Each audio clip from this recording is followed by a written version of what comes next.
நண்பர்களான நரி மற்றும் கிராம்பு ஒரு அடர்ந்த காடில் ஒரு நரி வாழ்ந்தது. அது மிகவும் புத்திசாலியான தனியாகவே இருந்தது. ஒரு நாள் அது காட்டில் நீரூற்று கரையில் தண்ணீர் குடிக்க சென்ற போது ஒரு சிறிய கிராம்பு போக்கிப்பாய் நீரில் விழுந்து கஷ்டப்படுவதை பார்த்தது.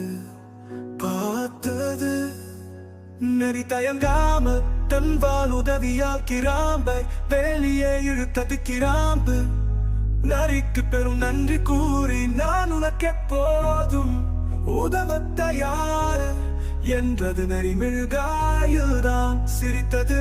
நீ என்னை எப்படி காப்பாற்ற முடியும் என்று கேள்வி கேட்டது.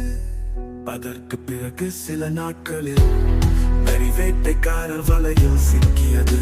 அது அலறி கூறி கொண்டிருந்தது. அப்போது அந்த கிராம்பு அங்கு வந்தது. தன் கூறிய மூக்கு மற்றும் கூம்புகளால் வலை கட்டியை வெட்டி நரியை மீட்டது. அப்போதுதான் நரிக்கு புரிந்தது, ஒவ்வொரு உயிருக்கும் தனது தனித்துவம் உண்டு.